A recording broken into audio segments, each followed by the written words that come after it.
Welcome to BW Healthcare World. At a time when health has become a prime importance for everyone and everybody is recognized the need for healthier lifestyles, we are going beyond allopathy. And today we have someone who's not just making a difference to himself or to his hospital, but someone who's making a difference to the practice of homeopathy. We have with us Dr. Pradeep Gupta, who has established Neminath Homeopathic Medical College, Hospital and Research Center in Agra. He started this in 2010 to complete his mission of imparting quality education in homeopathy as well as quality treatment in homeopathy. Welcome, Dr. Pradeep Gupta. Thank you, sir. Thank you. Dr. Gupta, my first question to you is, homeopathy is the newest form of medicine, but it has always been questioned for its effectiveness. What do you have to say about this? Sir, homeopathy is the second largest practice all over the world. 200 million people use homeopathy every day. So in India, it's in the Bengal, Bihar, UP, all these northern states, first choice of treatment. And I am practicing since 1984. And I never find any condition which I thought it is less effective. On the contrary, I just shared a few experiences that there are so many diseases which are called as uncurable by modern medicine. And homeopathy has cured them very easily. Most of the skin diseases which are seems to be uncurable, like fungal infections, you rub some ointment daily and it goes long, and some antibiotic also and some steroid preparations also, but it never get cured. But on the other hand, by homeopathic medicine, it goes instantly better and better for life. So the psoriasis, people don't have any treatment, and in homeopathy it's very easily curable. So homeopathy, in my perspective, my understanding, is much better, much effective than any other method. As you mentioned, it is on the contrary to the modern medicine. Sir, if homeopathy is the newest form of medicine, then why do we call allopathy the modern medicine? Sir, I don't know who put the name modern medicine for homeopathy, because you know the world is run by economy. Right. Homeopathy has its own advantage because it is so inexpensive, and likewise disadvantage also, that huge investment doesn't come in homeopathy. Right. So it doesn't come in the limelight. I'm so thankful to you that a prominent personality like you interviewing me. Before you, I got an interview, national media twice or thrice, only when I was working in COVID. Otherwise the people are so willfully silent on homeopathy. No, I'm sure we are all making a difference. So you are known, since you brought up the word COVID, you are known for the work that you did during the COVID. Can you share what exactly did you do, and what is the kind of impact were you able to create? Sir, when everybody was thinking that COVID will end the world, scared, and lockdown and mass mania, mass phobia, one day I thought in my mind, that day I was in Cambodia on vacation. If things will be like that, so it will be very difficult to come out. And I thought, okay, COVID is a virus, and homeopathy has so many antiviral medicines depending on the symptoms of the person. So from there, I started working on this. I sensitized my team members, my doctors. I am a medical institution, medical college. We have got 45 faculties here. So I sensitized to all that. Please do some research on that. And I will take this as a challenge for humanity and homeopathy as well. So after researching whatever the information was available on the net, because at that time there was no patient in India, I suggested 4 medicines will be effective for treatment of COVID. And these 4 medicines were Bryonia, Arsenic album, Antimdart, and Hippursulf. And we started to giving free to the masses as a preventive medicine for COVID. So roughly in Agra and nearby areas, we distributed 4.5 lakh doses for people freely from the side of hospital as a responsibility to save the citizens of our country. And up to that extent, in the first wave, out of 4.5 lakh people, only few, 30-40 got infected. So it was a huge success. And in the second wave, that the most black period of the history of mankind, and as well as on our country, we have seen such debacles. So that time beds were not available, and homeopathy was not allowed to treat the patient. So I just wrote an email to the health authorities that I am going to admit patients. I will not allow my countrymen die without medicine, without the bed. And thereafter, Kshetra Vajaja committee, a social service organization, came to my hospital, and they started working with and then local administration allowed us. And our hospital was 150 bed hospital, COVID hospital, and we treated patient with the homeopathy only. And in these 2 months, we treated 12,556 patients.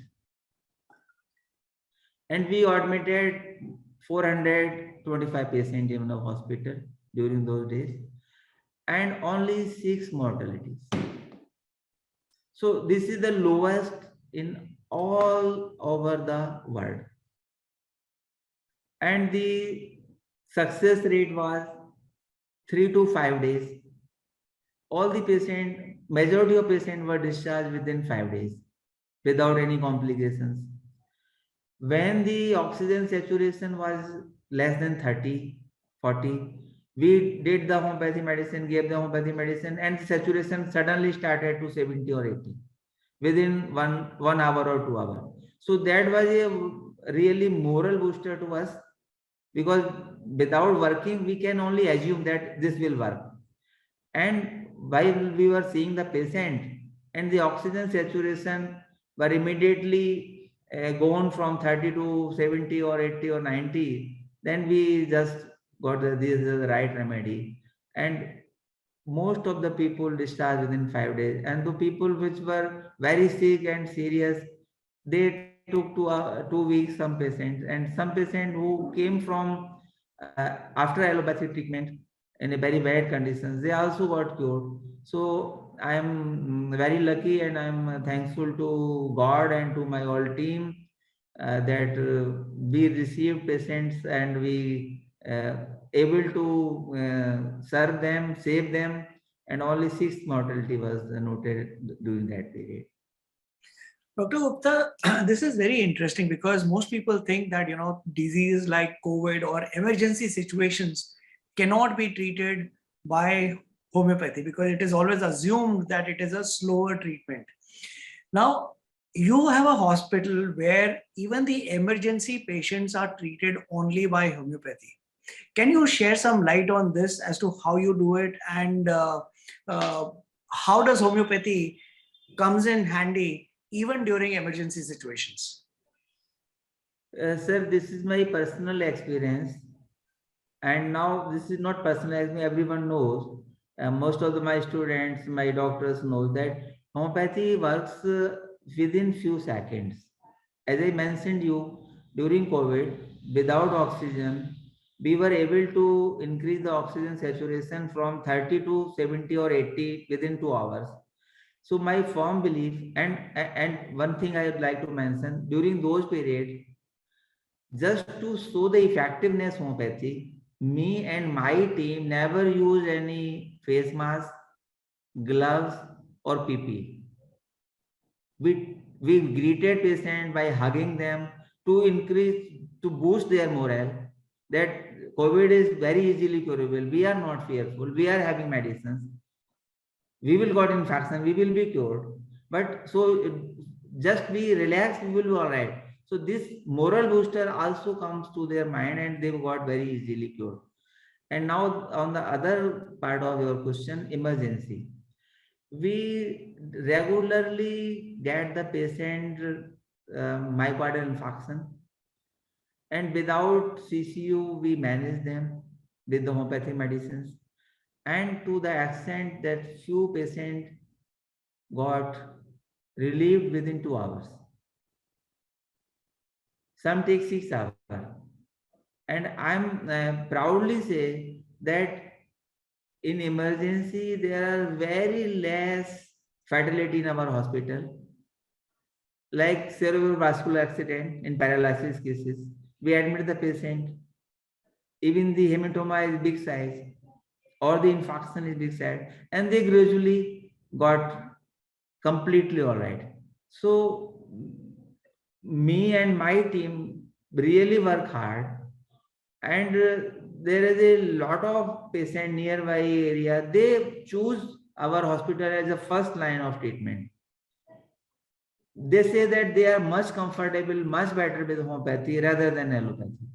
So if certain class of people are coming to us for their treatment, whether it is acute treatment or whether it is emergency or whether it is chronic treatment. So, but sir, in certain cases like cardiology, etc., when a patient comes in a distress and you are able to treat him and send him back in 2 hours or 6 hours, but Yes. but do you think that homeopathy and allopathy need to go hand in hand when it comes to surgeries which are needed? Sir, definitely, this is my dream that the allopathy fraternity allow the homeopaths to work with them and to see their effect of remedies instantly. Before giving discredit, there should be a fair trial, fair chance to work together. And I am proudly say that I had associated with many ICUs for many years to do work with homeopathy and as well as with allopathy. And this kind of experience and this kind of confidence I gained while working in ICU and emergency conditions, because until unless you are not doing the work, you can't say that you can do it.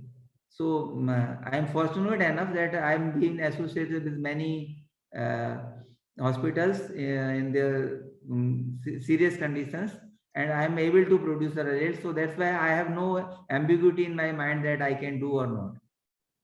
So, what are the most common conditions or diseases that you are curing or managing in your hospital? Sir, we are medical college, and we have a very good OPD. Every day we see 200, 250 patients, sometimes 300 patients, and all kind of patients from acute disease, viral fever, diarrhea, dysentery. We very easily, effectively cure them. My motto and my understanding that what homeopathy can do very effectively and very easily, very economically, allopathy can't do it. I'm not against allopathy because there's a system of dominance. So I'm also in the same word. But as far as my understanding and my work on my patient, because I'm not a person, I'm institute and I'm open for scrutiny. If I will do something wrong or I will give any statement wrong, my student will laugh at me, mock at me. So everything is public domain. All the work is public domain because I don't do anything. I just advise my PG student do the work, carry out work in the ward, and my UG student carry out the work in the ward, and my fellow doctors run OPD, parallel OPD with me. So as far as my own understanding and my team understanding that homeopathy is very effective in all kind of disorders. We treat all acute conditions as well as all chronic conditions. Like we treat very effectively diabetes. Our SOP is that if someone get admitted in my hospital, we stop all the anti-diabetic drug, even the insulin. So our hospital is very famous for diabetes treatment. We stop some dietary restrictions and we stop all the allopathy medicines, and we definitely manage the blood sugar from day one. It never goes beyond control. So I am fortunate enough that I have been timed by my patient, and a chance to say that diabetes is easily curable. And 4 or 5 years ago, I was a little doubt in my mind that it will be curable or not. But now, after working 5-6 years, I am so much sure that I am the patient which came in 6 years ago. I am following them that they are absolutely all right. Their blood sugar was 500 or 600 with the allopathic medicine that time, and for a 6 month or a year with the homeopathy and some dietary restrictions, their blood sugar now 80 or 120 or below 150. So my firm belief that diabetes is absolutely very easily curable. It is not a disease, it is a lifestyle disorder. If we will change our food and daily routine, definitely diabetes will be very easily and permanently removed. So what is it that you recommend to diabetes patients in terms of lifestyle and dietary, sir? Sir, I recommend a 20-minute walk or any physical work thrice a day. 20 minutes in morning before breakfast, 20 minutes before lunch, and 20 minutes before dinner. So just to increase the BMR, basal metabolic rate.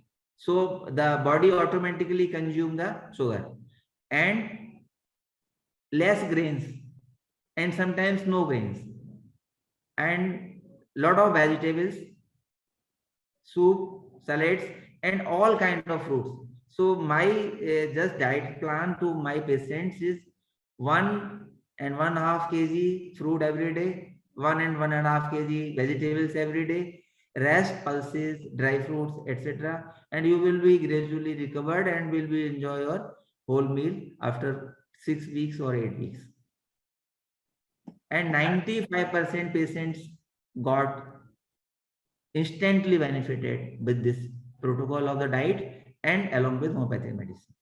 And apart from this diet, there is some homeopathic medicine that you give. Yes, sir. Constitutional medicine for there is no fixed medicine. The medicine is always in homeopathy. This is the biggest challenge in homeopathy, to find out the correct medicine for the individual. Right. Right. Sir, like diabetes, another big condition that our country is dabbling with right now is cancer, and we haven't been able to understand what can cure cancer or what can. I mean, everybody is working towards a better life until you are living. So, sir, what is there a cure for cancer in homeopathy, or is there something that can help you manage and live life better? The very fantastic question. This has two aspects. Number one aspect, when there is a cancer grade 1, grade 2, grade 3 or last grade. So we will talk through all the things, all the possibility what we can do. If the patient comes us to very early, definitely she or he get cured without doubt. We are able to cure so many cancers of different parts, different organs very easily and very quickly. And if it is second or third or fourth or post-operative care, in the terminal stage, there are patients who are very sick, very painful, and pain is not relieved by any analgesic. On those conditions, homeopathy works very nice. So we can improve the quality of life. Where the pain is not relieved by any kind of analgesic, even by opium derivatives, homeopathy can make pain less to those cases. Right. And in a very serious condition, patients got little relief and a better life expectancy and a better quality of life. So by using homeopathy medicines, we focus on three things: quality of life, increasement of life, and less toxicity. So a lot of patients coming to our hospital after surgery, after chemotherapy, after radiotherapy, and we are able to produce result with the good quality of life. Currently, in my hospital, there are few patients for terminal stage of cancer, and they are enjoying life. They know their disease is serious, but they know that there is no pain, no fear. We are able to eat. 3-4 days ago, esophageal cancer we admitted. He was not able to drink water. Now he is enjoying meal. He is 80-year old man. So I am happy, and he is also happy. They say I'm enjoying meal, so I have no fear of death. So this kind of feedback from the patient gave us a tremendous confidence to say that yes, in the very first stage, cancer is very easily curable, and in the later stage, cancer is very effectively manageable. Pain and the fear and the quality of life. In all aspects, the holistically patient feel better, and that's our overall essence of life and the achievement in the life, that we can do such kind of care in the threatening stages. Right. So another condition that I want to bring up, where people faced challenges or are facing challenges, and they don't even know what the cause is. Some people say it is sinusitis, and some people say it is about your neurological condition, is migraine. And people have, and I've seen people who have migraine, they go through a terrible time until that migraine subsides. Yes, sir. What can homeopathy do for migraine patients? Sir, in each and every corner of the world, every homeopath is capable to cure migraine. For homeopathy, migraine is not a biggest problem. Not me. Each and every homeopathy doctor, every day curing migraine. Yeah, this depend on. Some people get relief very instantly. Some people get in 2-3 months. It depend upon the how a doctor perceive the problem of the patient, or how the patient explain his own problem to the doctor. Because homeopathy is a holistic science. A patient come for migraine, but we consider person as a whole. So lot of things lot of personal details we ask from the patient. Those who give us all the detail accurately, we are very able to cure them in first instance. And there are so many people, they got irritated. I got from migraine, you are asking the family history. So this kind of ridiculous question, give little more time, or patient left the treatment, that what you are talking, I'm just coming from my head, you are asking the stomach, how your bowel movement. I said the bowel movement is also part of your body. Your thinking is also part of your body. Your failure is also part of your body. Your achievement is also part of your body. If you will give us your current or total psychological status as well as physical status along with the family history, then we will definitely able to understand your malady as a whole, and we will give you remedy. So this is the thing. If they are openly opens up themselves, we are very effectively cure the migraine. Migraine is such not a big problem for homeopathy. Dr. Gupta, let me come to your hospital now. You were the first homeopathic hospital to have been recognized by NABH, and other institutions. Sir. What did you do so differently that NABH gave the recognition to you while there was nobody earlier who got the recognition or even probably applied for recognition? Sir, I'm an innovative man. I just say how to improve myself, how to improve my knowledge, how to improve my hospital, how to improve the conditions around me. So just today, I was just reading an article that NABH accreditation to the hospital. I asked to myself, why can't do I for my hospital? So I approached to NABH. And they say that, okay, we are right now we have no parameter for Ayush hospital. We will make the parameters, then we will definitely let you know. So within a year or two, I got an email that now the Ayush hospitals are also be accredited by NABH. You can apply. So I applied instantly. I was the first one to apply.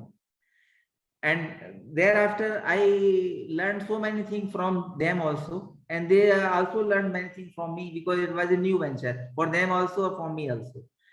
So in NABS, they look three aspects. One is the your property, your hospital. Is it patient friendly or not? All the permissions and all the structures, lift and corridors and exit plan, fire exit, etc., etc. That is the building plan. And another thing is that is your SOP. What services you are offering, and they are laid down in the proper way. And they are what you are saying, they are doing also the same. So what are you are going to do with the patients? All these should be documented.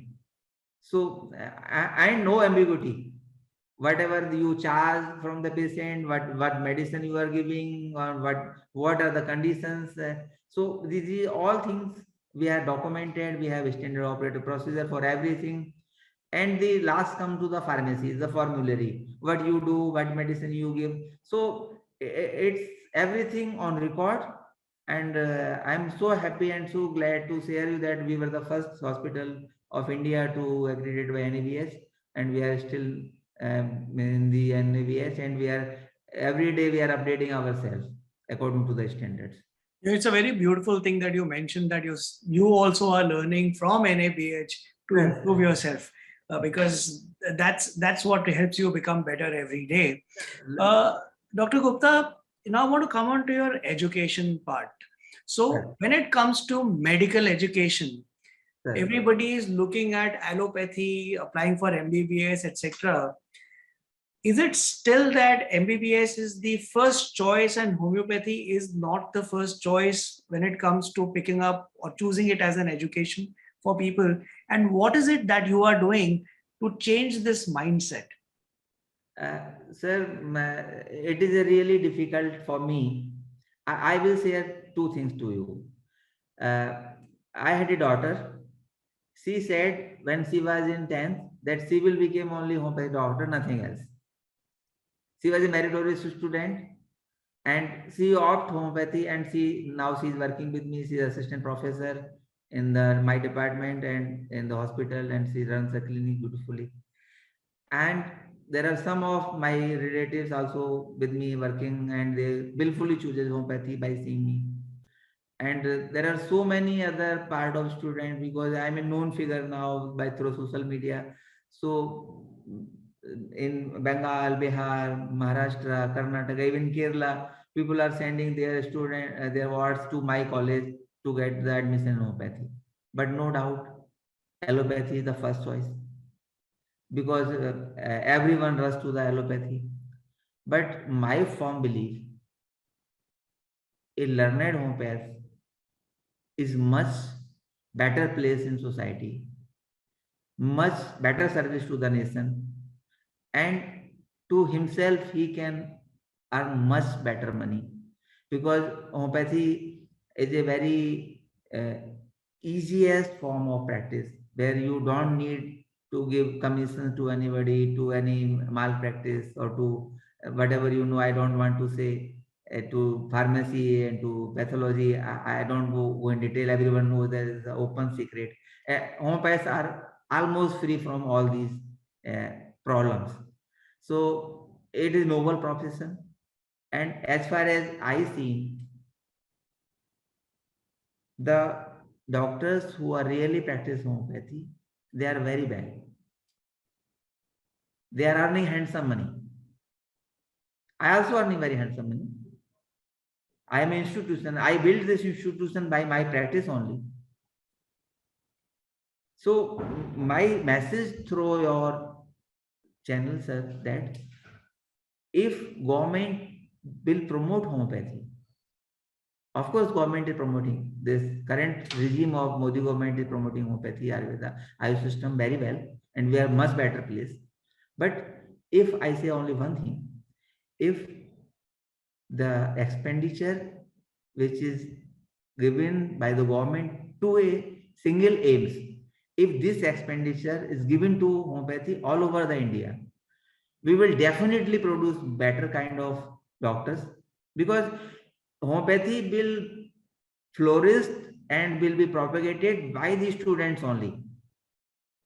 If the government take the a duty that a certain homeopathy colleges, the student will get government job, a job security. So definitely better STEAM student we will be able to get, and homeopathy will flourish.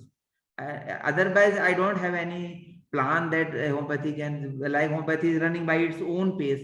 Last 200 years, from all over the world, homeopathy is the second choice of treatment.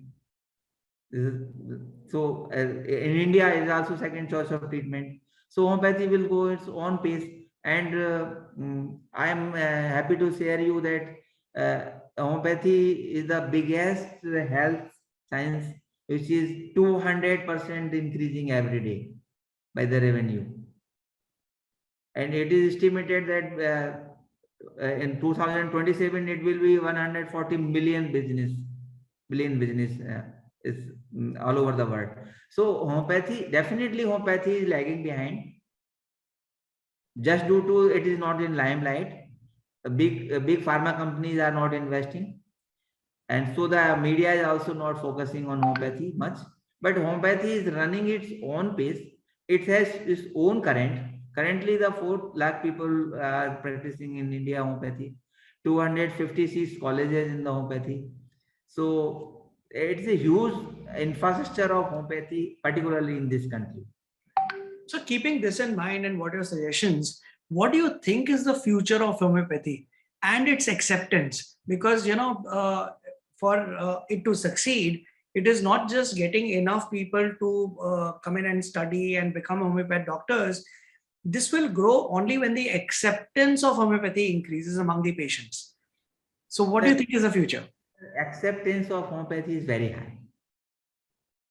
There are certain media reports indicating that in Mumbai, 57% people like homeopathy. It is a large chunk. In Pune, 60% people like homeopathy. In Delhi, 50% people like homeopathy. In Kolkata, 68% people like homeopathy. In Agra, 30% people like homeopathy. So they first go homeopath, then allopath. So it's a duty of homeopath. They deliver. If better student will be available in the market, they will deliver. So there will be hope and there will be acceptance. This is already acceptance. Otherwise, homeopathy will not survive. Homeopathy, whatever achieved through the patient and their acceptance. This is not patronized by any government. Initially, Maharaja Ranjit Singh patronized the homeopathy when he was the king of Punjab. So homeopathy started with the Maharaja Ranjit Singh in India. We have got patronage at that time, but now we have a small patronage by the government of India. But we need to be more fund and more commitment with the government that they will hire to the people in the government service from the homeopathy stream. And homeopathy, they are hiring. In the UP, there are 3,000 medical officers in the homeopathy. ECHS is also hiring, but the percentage is less. Right. My prayer to the government through your channel, that they should give more fund and more allocation and more limelight to the homeopathy. So homeopathy will better serve to the nation because it is very cost effective. Right. Sir, my last question to you is that with people like you and a few others in the country who are taking homeopathy to the new level, what is the role that our nation, our country can play in making homeopathy popular across the globe? It's a very good question, sir. Homeopathy is the capital of India is the capital of homeopathy right now. The whole world is looking for homeopathy. As for my institution, I get students for short-term courses, short-term training in my hospital from Portugal, from Spain, from Germany, from Ireland, from Netherlands, from so many countries. Now this challenge is to be taken by government of India. Last time, the many students from African countries approached directly to me. They want to get admission in my college. I cannot admit them. It is the IS ministry which clear, and there should be a vision in the Ministry of IS or at the government level that through the embassies and through the high commissions, the homeopathy may be propagated.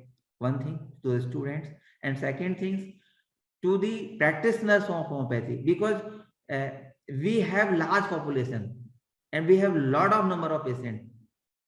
Like National Institute of Homeopathy in Kolkata, it every day sees 3,000 patients in OPD. In UP, the Jawaharlal Nehru Homeopathic Medical College, National Homeopathic Medical College, they see 1,000 patients, 2,000 patients per day. So it is a material for foreigners to learn homeopathy.